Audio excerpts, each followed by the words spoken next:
Podcast Política de Primeira, começando aqui no portal Primeira Página, um espaço aberto para o debate de ideias e, claro, para discutir o futuro da política em Mato Grosso, no Brasil e no mundo. Eu sou Camila Freitag e conduzo a apresentação aqui do podcast Política de Primeira. A nossa convidada de hoje é a senadora Margarete Busetti, do PP. Bem-vinda, senadora.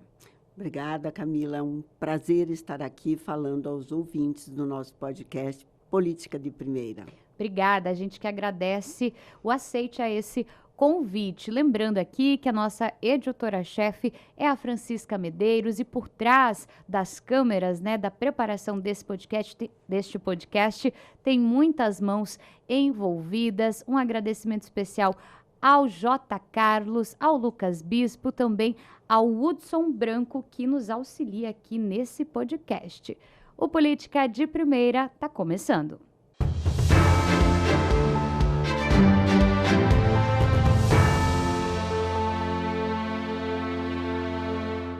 Margarete Busetti, senadora por Mato Grosso, a nossa entrevistada hoje. Ela tem 65 anos, é natural de Concórdia, em Santa Catarina, mas se criou em Francisco Beltrão, no Paraná, e está em Cuiabá há 38 anos.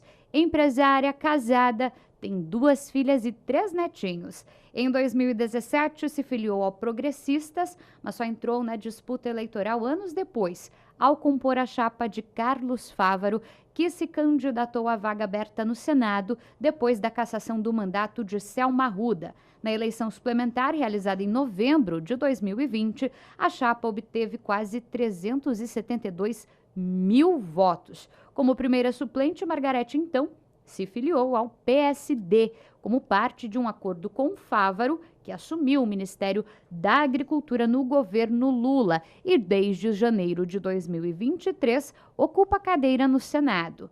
Recentemente, voltou ao seu primeiro partido, o PP. Senadora, retornando ao Progressistas, depois de um longo período, a gente abre, então, essa conversa falando sobre esse retorno. No seu discurso, a senhora já falou outras vezes sobre a questão da liberdade, de sentir mais liberdade no PP. Com relação a isso, a senhora tinha um certo desconforto no PSD. Por que dessa declaração, senadora? Eu sempre tive muito apoio do PSD nacional. Porém, do PSD estadual, que é comandado pelo ministro, eu não tinha apoio, era como se eu não tivesse partido. E isso é muito ruim. Além de ter um pouco mais de liberdade, porque eu estava há muito tempo no PP, eu tenho agora um partido, que me apoia, que me incentiva. Você vê que na minha filiação vieram o presidente do PP Nacional, veio a ex-ministra Tereza Cristina. É um sinal de reconhecimento de tudo que eu já fiz pelo PP. Eu sempre trabalhei partidariamente, porque eu penso que tudo passa pela política. Então, no partido, você tem condições de discutir algumas coisas. E o brasileiro tem mania de discutir política na mesa de casa, na mesa do bar, mas não vai para dentro para saber como é que é. Essa saída do PSD e retorno, então, para o PP, você falou sobre a questão nacional, mas aqui em Mato Grosso é diferente. Me explica um pouco melhor. É um problema no Estado. É como se eu não existisse no PSD estadual, porque eu e o senador, e hoje ministro Carlos Fávaro, a gente foi por caminhos diferentes. Eu continuei com o grupo que nos elegeu lá em 2020 e ele seguiu outro caminho. Ok, sem problema nenhum. Eu respeito a decisão de cada um, a escolha de cada um, mas eu também tenho a minha. Eu não consigo mudar por mudar. Houve dificuldades com relação, inclusive, às votações. A Embratur seria um exemplo? Na realidade, eu sempre me posicionei de forma transparente com o líder do PSD, dizendo, olha, isso eu não voto. Eu não posso votar contra a iniciativa privada, eu não posso votar contra as minhas convicções, e esse é um caso. Eu não vou tirar dinheiro do SESI, SENAI, SESC, SENAT para a Embratur, que vai fazer propaganda, não da minha Chapada, mas vai fazer propaganda do Rio de Janeiro, lá nos Estados Unidos. Eu não vou fazer isso. E se você não liberar a bancada, eu ainda vou fazer discurso contra. Ele falava, ai, tá bom, Margarete, vou liberar a bancada. Então, a gente tinha esse contato, esse diálogo muito aberto, muito positivo, mas no Estado eu não tinha absolutamente apoio nenhum, nenhum. Você vê que, quando se falava, um dia alguém me perguntou, você foi na reunião do PSD Mulher? Não sabia nem que tinha tido. Não foi convidada? Não fui convidada. Nunca fui convidada a nada. Então, me senti livre, sim, depois de 3 anos quase, para voltar e seguir a minha vida, porque eu quero um partido que me dê apoio dentro do Estado. Tá certo, senadora. E olha só, agora chama muita atenção, analisando a sua trajetória, o fato de você iniciar já na política com uma cadeira no Senado. É um cargo extremamente importante, são vagas muito concorridas. Como que a senhora chegou lá? Quando chegou lá, né? Teve uma boa receptividade, tem parlamentares que foram importantes, que deram um apoio necessário nesse início. Como é que foi isso? Eu fui muito bem recebida. E aí eu falo do PSD, que me recebeu muito bem, colocou o partido à disposição no Senado, as minhas colegas senadoras.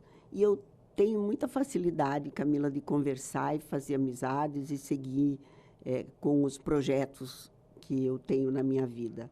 Então, se foi uma escolha minha, porque eu falo que política é uma opção, não é uma missão. Eu fiz a opção. Então, eu tenho que dar conta dessa opção que eu fiz. Em que momento você fez essa escolha e por quê?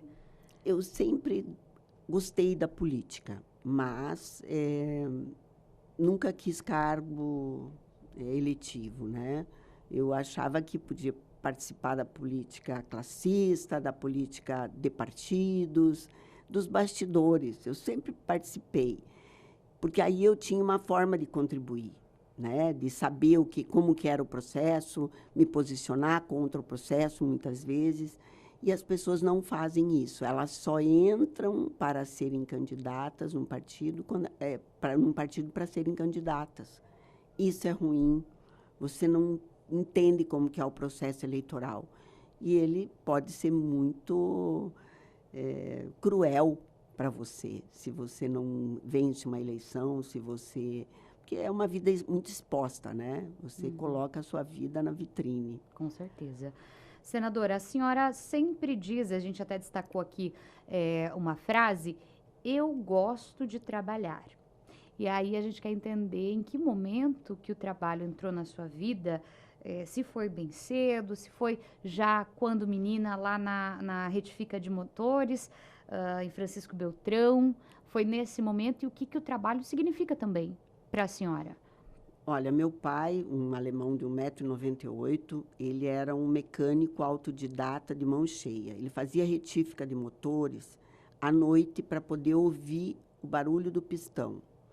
E eu ficava com ele, acompanhando ele, porque eu ficava com dó dele ficar sozinho. E eu sou filha única. Então, eu me criei no meio de motorista de caminhão.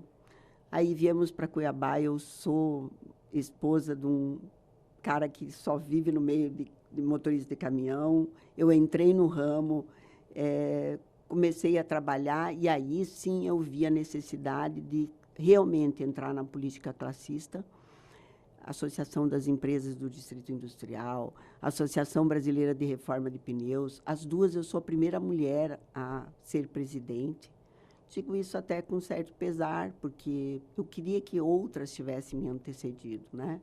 Mas, infelizmente, não. O fato de ser mulher e ocupar um espaço que é predominantemente dominado por homens, te dá também, apesar, né, desse pesar que a senhora colocou, mas também te dá um certo orgulho de estar abrindo caminhos? Sim, claro, porque você deixa o caminho mais fácil para quem vai chegar, né? Se outras mulheres chegarem, elas já sabem que podem contar comigo. Eu já trilhei esse caminho. é possível. E quando você entra, quando eu recebi o convite para ser presidente da Associação Brasileira, eu falei, nossa, mas será que sou eu mesmo? Será que eles não estão enganados? Mas não. E já estou no meu segundo mandato e consegui fazer um bom trabalho na Associação Brasileira, no Distrito Industrial também. Então, eu acho que a mulher tem essa facilidade na política, com visões de mundos diferentes dos homens, mas que são complementares. Eu falo que a gente não precisa ser adversário, a gente tem que ser parceiro. Uhum. E eles, muitos nos olham como adversários, não somos. Uhum. A gente precisa ser parceiro, porque os homens têm uma visão de mundo, que também é importante, e a gente, com a sensibilidade, com a questão da maternidade, tem outra visão. E essa coisa de fazer muitas tarefas ao mesmo tempo é da mulher, é nosso. Senadora, vamos avançar aqui para a gente falar um pouquinho sobre as eleições de 2026. O PP ele formou uma federação, né, com União Brasil, a Federação União Progressista, que inclusive tem uma federação muito robusta, né, tem uma presença muito importante e deve ser determinante para as eleições do próximo ano. Mas esse grupo tem 4 ministros hoje no governo Lula. Daqui em diante, eles permanecem ou eles devem deixar o governo? Eu acredito que não, que eles vão deixar o governo. Em breve? Em breve. Me parece que é setembro, que já é agora, né? Eles devem deixar o governo.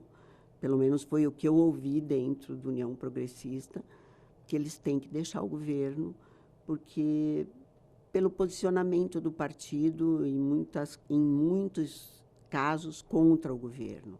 Então, o certo é sair, né? Inclusive, o próprio presidente já sinalizou que, caso eles queiram, podem sair. Isso, exatamente. Está certo o presidente de fazer essa colocação também. Uhum. Agora, sim, essa saída, né, e essa formação da federação já sinaliza para um caminho em 2026. O que a federação está discutindo em relação a nomes presidenciáveis para o próximo ano?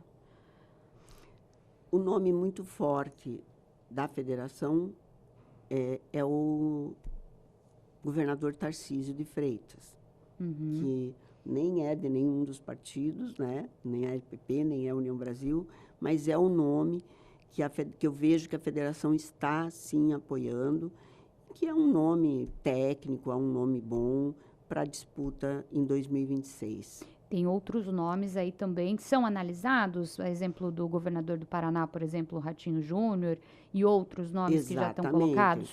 Tem Ronaldo Caiado, tem o Ratinho Júnior, tem o Zema, que já está se colocando, mas eu acredito muito no Tarcísio e no Ratinho Júnior. A gente não pode desconsiderar, porque ele tem um grande potencial também. A senhora, particularmente, tem uma preferência? Eu sou Tarcísio, eu já declarei, eu acho que ele seria a pessoa indicada para concorrer com o presidente Lula. E aqui em Mato Grosso, senadora, como que a senhora está vendo esse cenário para o governo do estado? Tem vários nomes que já surgiram, são colocados já à mesa, como é o caso do próprio senador Wellington, o senador Jaime Campos, Janaína Riva também já tem um nome aí sendo ventilado, Rosa Neide. A senhora está observando qual nome aí com mais potencial para o governo de Mato Grosso? O grupo tem hoje um nome que é o do Piveta, né? Então, o correto é você andar junto com o grupo e apoiar o nome que o grupo definiu. Ele tem que se viabilizar, certo? E é isso, eu acho que todos têm a legitimidade para concorrer, né? Isso é natural. Hoje falta ainda alguns passos para viabilizar o nome do Piveta? Não sei se falta alguns passos. É que essa eleição começou muito cedo, né? Meu Deus do céu, nós ainda temos um ano e 4 meses da eleição e já parece que vai ser amanhã a eleição. Então, é isso. Como que você viabiliza isso tanto tempo antes, com tanto trabalho para fazer, tem que deixar o povo trabalhar. Isso que eu falo, tem que trabalhar, gente. Tá certo, senadora. Olha só, o seu projeto, então, para 2026, reeleição? Olha, eu quero construir isso com o grupo que a gente está, né? Dentro da federação, não sei como que vai ser. Eu hoje me coloquei como pré-candidata ao Senado, sim. E aí a gente vai ver se é possível. Mas deve ser bem concorrida, né? Tem muita gente já de olho nessas vagas. Nossa, meu Deus, tem muita gente, muita gente. Como muita que você gente. tá sentindo? Por mais que a senhora tenha dito que a gente já está disputando a eleição muito cedo, mas tem nomes muito importantes, né, nessa disputa. O próprio governador, Mauro Mendes é um nome de peso. Sim. Né? Como que você está percebendo essa movimentação em torno dessas vagas? Veja só, fazer uma dobradinha com o governador Mauro Mendes é uma boa opção, certo? Não sei se será possível, mas seria uma boa opção. Eu sou uma pessoa que gosto, você já falou, eu gosto de trabalhar, eu gosto de resultado.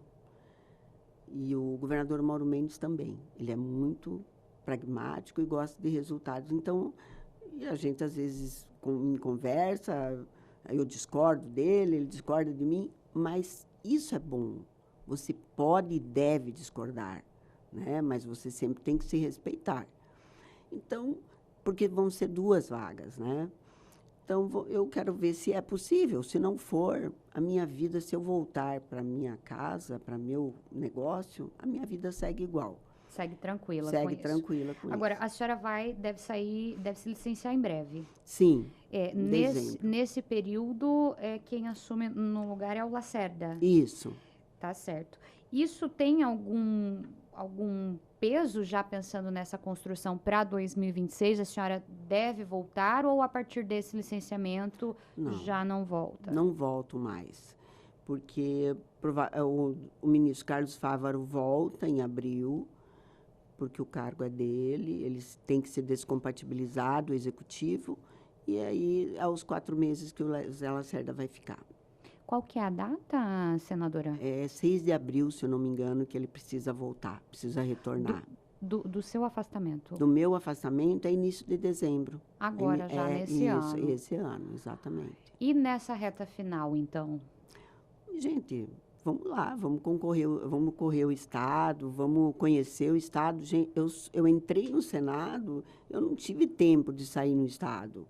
Porque ou você trabalha lá ou você trabalha aqui. Não tem como você fazer as 2 coisas e fazer as 2 coisas bem. Eu fiz a opção de fazer lá em Brasília. Eu tenho 3 leis sancionadas e 3 leis robustas. Para você aprovar uma lei, esses dias me disseram que uma lei tem uma média de 5 anos e 7 meses para ser aprovada. Eu aprovei 3. Aprovei e sancionou as 3 em 2 anos e 7 meses. Uhum. É muita coisa. Inclusive, uma dessas leis é a questão da pena, né? Nos casos de feminicídio. Essa acho que é uma das leis que mais chamou a atenção. A senhora conseguiu ampliar essa questão da pena aí para no mínimo 20, no máximo 40 anos. Essa é uma discussão que está muito latente, inclusive. Tem se falado muito sobre feminicídio, especialmente em Mato Grosso, por conta dos números que são alarmantes. Além, claro que a senhora tem uma contribuição com essa lei, mas para além disso, né, o que a senhora espera ainda que vislumbra que possa ser feito em relação a políticas públicas para, de fato, continuar combatendo o feminicídio na raiz, né, onde ele começa? Nós temos que falar de educação. Nós temos que falar para o homem. Ele tem que deixar desse machismo estrutural que tem. É uma coisa horrorosa. Como que você impede um feminicídio que acontece dentro da casa da mulher? São dentro dos lares que acontecem. Esse que aconteceu ontem. O cara foi na casa da mãe, matou a mulher na frente da mãe e da filha. Você não tem como coibir uma coisa dessa. Agora, por que o homem tem essa consciência? Por que o homem age desse jeito? É isso que nós precisamos. Está aí o ponto de interrogação, A educação dos nossos filhos tem que mudar. O menino tem que ser educado igual a menina, né? Ele tem que ter os mesmos deveres e obrigações que a menina, não a menina lavar louça e ele jogar bola. E a mãe, muitas vezes, tem esse machismo que nem percebe. É uma construção social, né? Social, é um imaginário social. Exatamente, mas nós precisamos urgentemente começar a falar disso na escola, de respeito. As pessoas perderam o respeito. E o homem acha que a mulher realmente é um objeto. E eu para mim, é até difícil de falar isso, porque eu tive um pai que sempre me respeitou muito, me apoiou, e eu tenho um marido que me respeita e me apoia. Eu sou casada há 48 anos. E 2 filhas. E 2 filhas. Então, para mim, é até difícil falar isso. Por isso que a minha bandeira lá, você falou da lei do feminicídio, mas muito importante é o cadastro de pedófilos e estupradores, que eu fui ao CNJ na quarta-feira falar com a conselheira Renata Gil, que a gente está num grupo de trabalho grande para a implantação do cadastro. Vai ter que ser feita uma plataforma, né, senadora, para ter esses registros. Tem prazo já para isso? Em 60 dias vai dar o pontapé inicial do cadastro. Vai ser feita uma parceria, um convênio de cooperação técnica com o TSE, porque vai pegar biometria de todo mundo. Vai ser feita uma parceria e um acordo de cooperação técnica com o Senado Federal, então é o Legislativo, Executivo e Judiciário. Porque daí você faz uma plataforma que a hora que o juiz informar para a consulta processual que o cara foi condenado em primeira instância por pedofilia ou por estupro, nos TJs da vida aqui, vai aparecer já. Vão aparecer apenas os condenados, né, senadora? Não, para consulta processual já a partir da primeira instância. Condenado em primeira instância. Transitado em julgado, sobe para um cadastro público. Entendi. Senadora, vamos avançar aqui. A gente conversava agora há pouco, a senhora falou a respeito, antes mesmo da gente começar com o podcast, sobre pena de morte.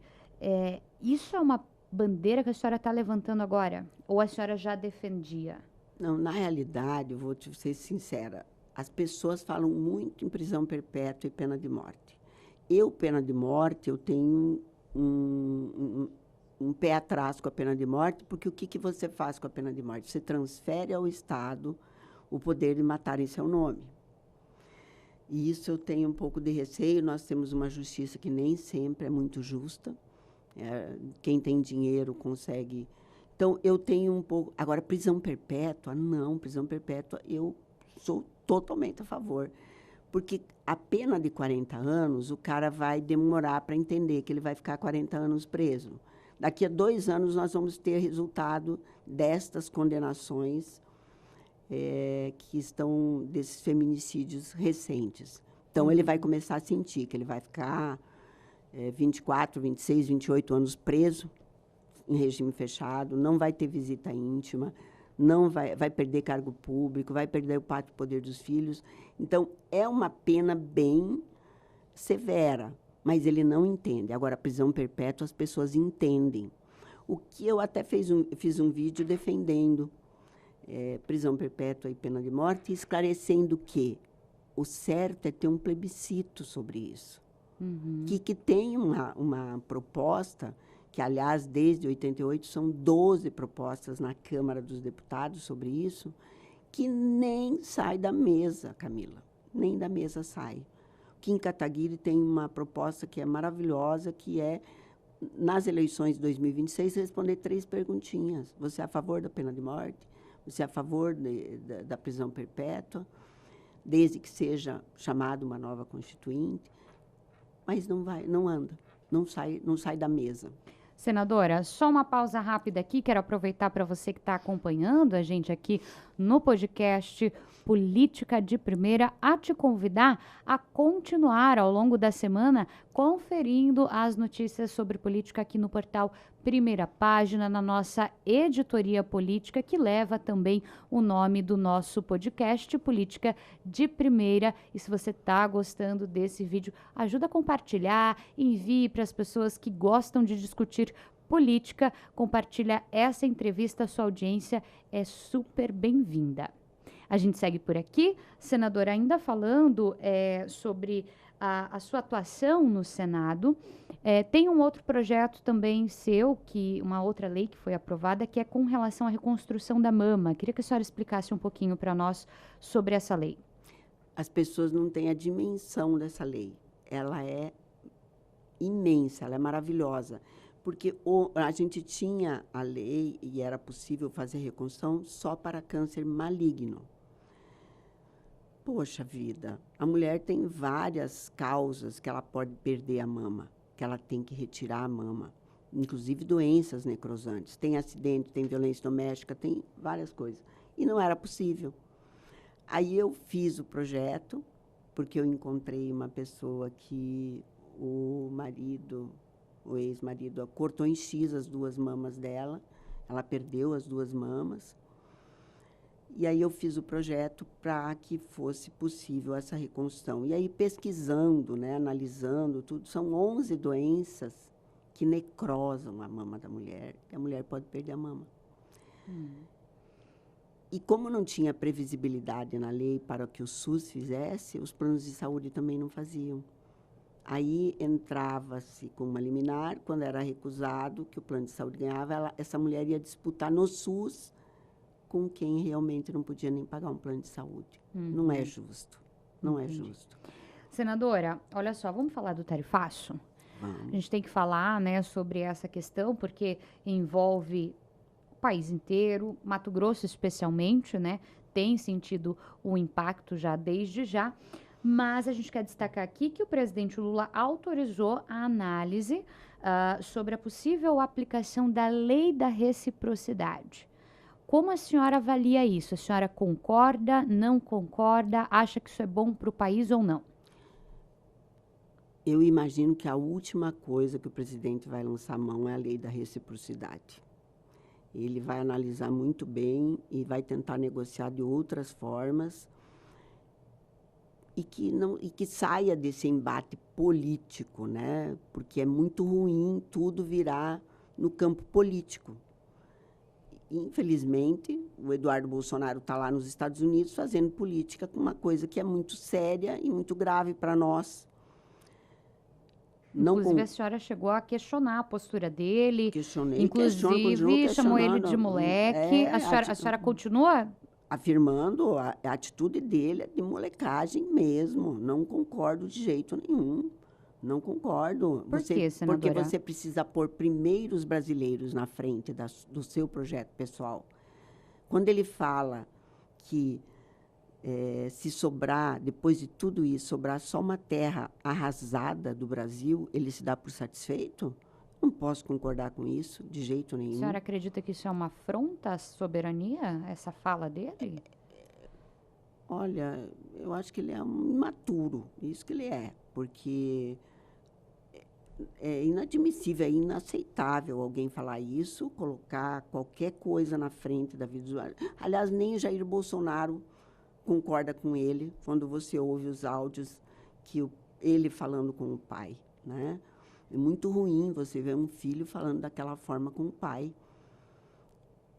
E o tarifaço, essa disputa política já atravessou oceanos, né? E isso é muito ruim para o país. Eu espero que o bom senso e a diplomacia deem lugar à política para que a gente consiga fazer. E não acredito que o presidente vai lançar a mão dessa lei da reciprocidade, não pelo momento, não. O que seria uma alternativa? Pergunto para a senhora, na condição de senadora, que faz parte da comissão, a Comissão de Relações Exteriores, né? Qual é a ação também que o Senado pode ter nesse sentido, como o Senado tem acompanhado essa questão? Eu vi que os senadores, foi um grupo de senadores para lá, conversou com empresários de lá. A inflação também e a conta está chegando para os americanos, na questão da carne, do café, do suco de laranja. É algo que nós também devemos ter a diplomacia e saber aproveitar. e saber negociar com os americanos, nós não podemos achar que nós somos os maiorais e não querer aceitar os Estados Unidos. Não, a gente tem que, sim, negociar até o último momento. Aí você tem a Camex, que vai entrar agora na OMC, se eu não me engano, né? Uhum. Então, várias coisas. Eu não acredito que o Lula vai lançar mão da política, da lei da reciprocidade no momento. Mais para frente pode ser. O governo, em alguns momentos, chegou até a falar sobre a abertura de novos mercados. Mas, na prática, isso demora. É uma construção, senadora. Isso. Como que a senhora avalia essa possibilidade de novos mercados? Hoje existe um ambiente favorável para isso, levando em consideração até a forma diplomática como o Brasil tem se relacionado com outros países? Novos mercados, o Brasil tem que procurar sempre, sempre. Não só agora, mas ele tem que estar sempre abrindo portas para novos mercados, que é isso que nos sustenta, né? O produto da agricultura, a nossa agropecuária, o nosso agronegócio, segura a nossa balança comercial, segura o nosso PIB. Então, nós precisamos abrir portas. Eu vi que o vice-presidente Geraldo Alckmin e o ministro Carlos Fávaro estavam no México tentando abrir novos mercados. E é isso. Agora, demora, não é de uma hora para outra. Né? Às vezes, atravessa governos, você tentando fazer um acordo comercial e não consegue, de repente dá certo. Então, tem o trabalho sempre de muitas mãos para abrir um novo mercado.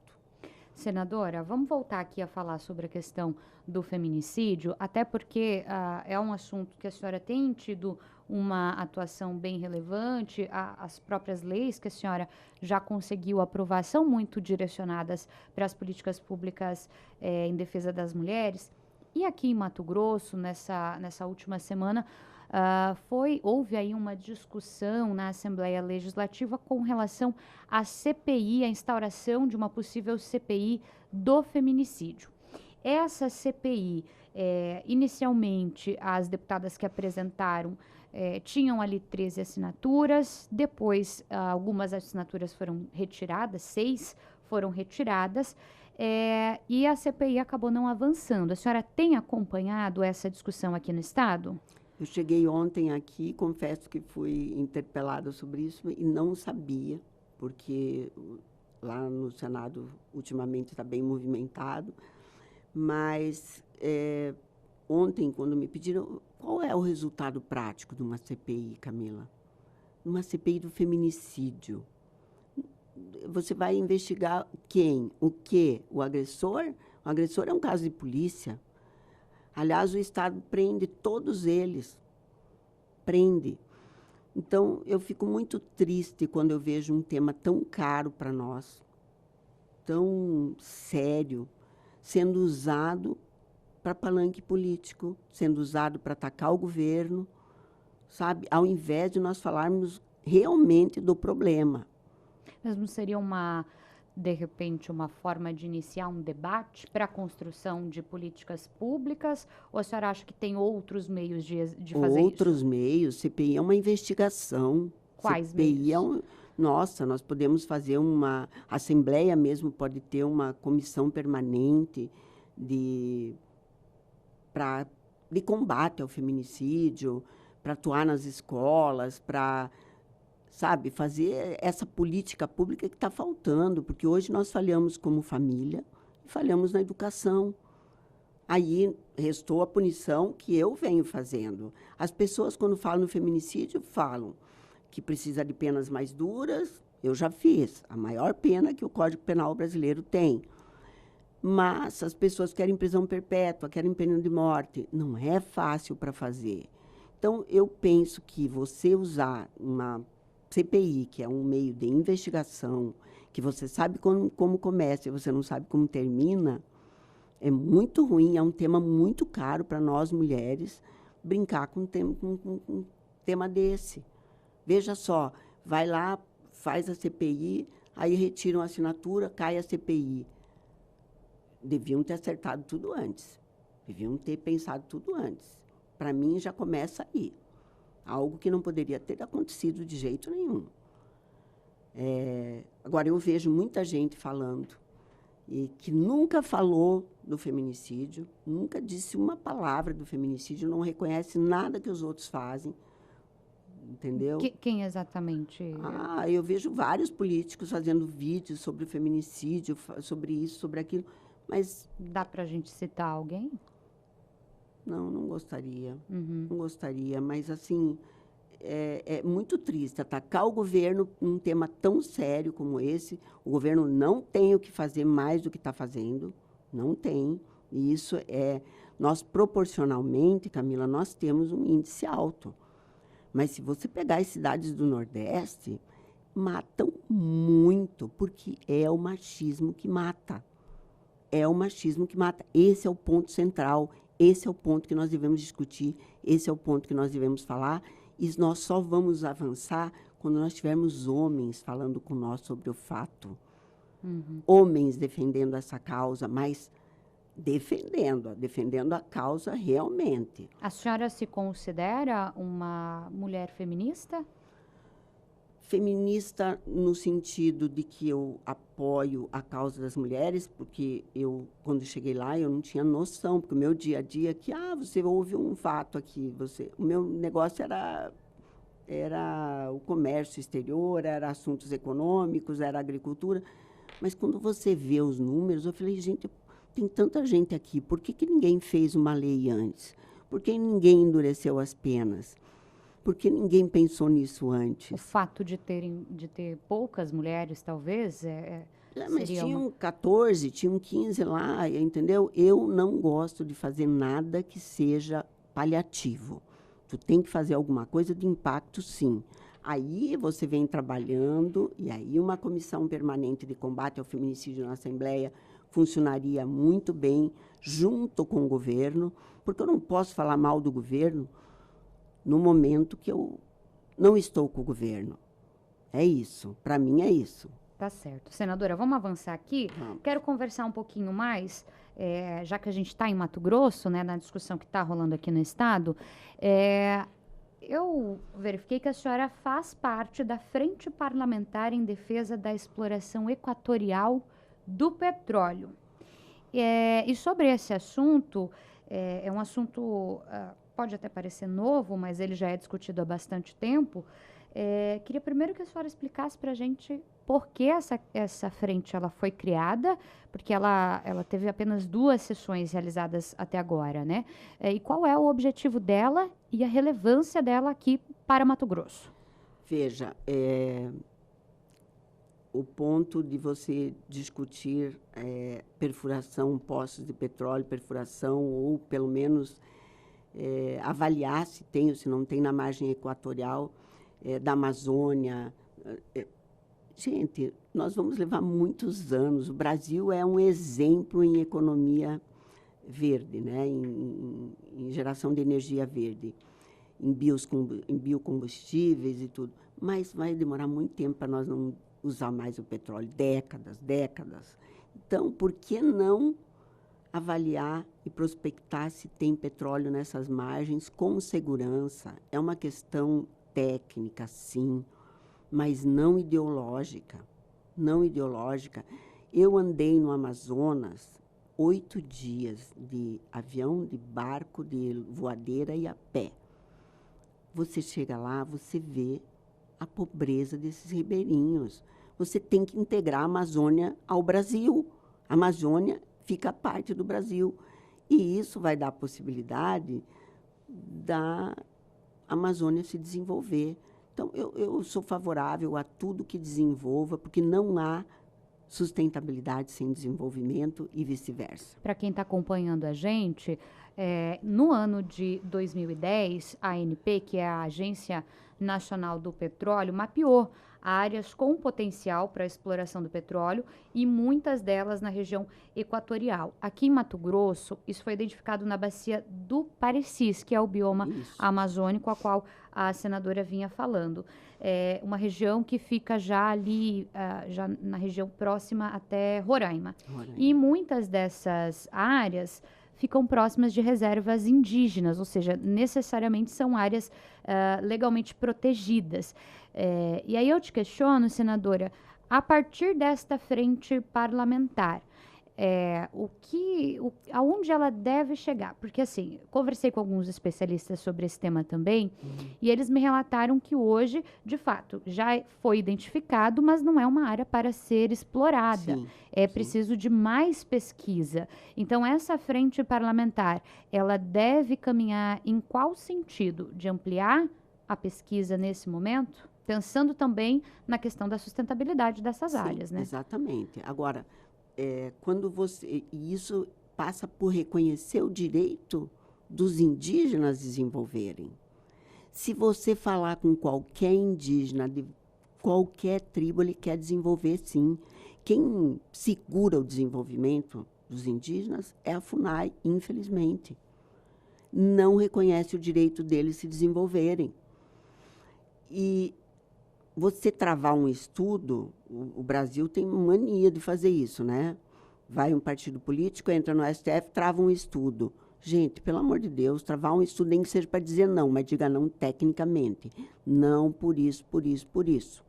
Mas reconheça nesse processo o direito dos indígenas receber royalties, receber dividendos e se desenvolver. É isso que eu defendo, inclusive a mineração na área indígena.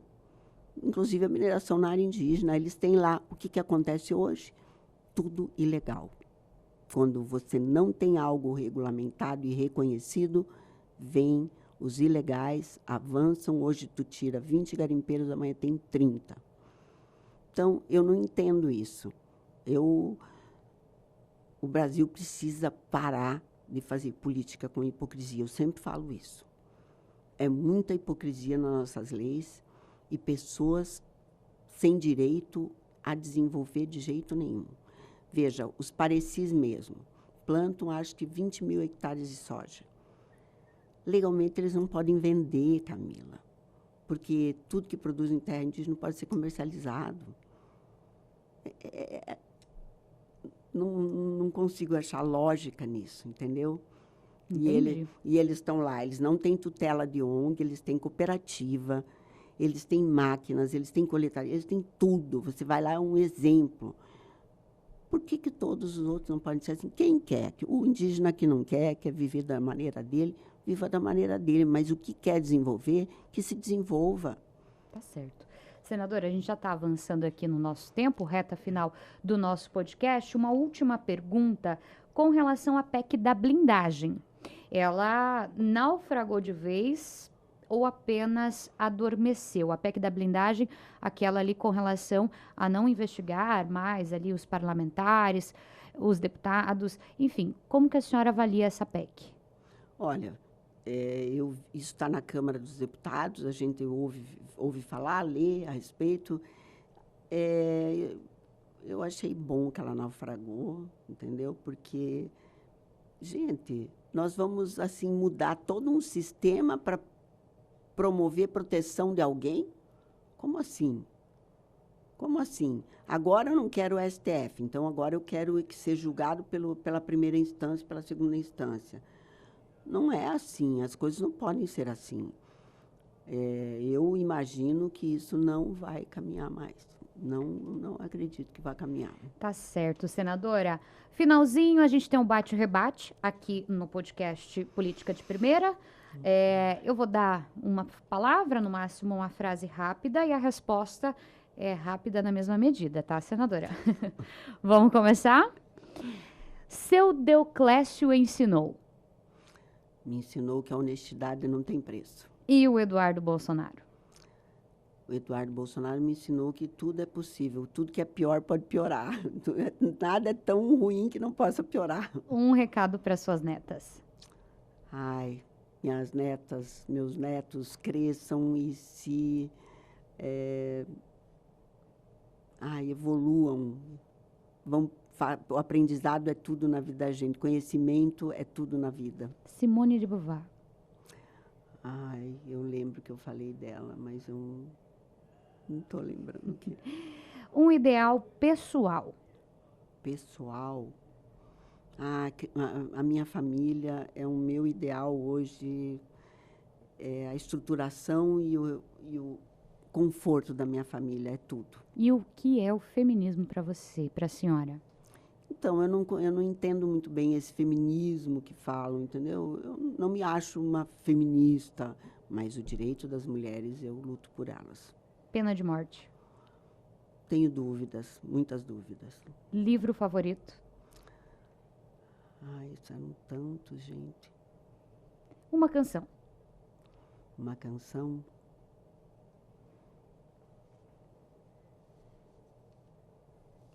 Meu Deus. E um programa de família?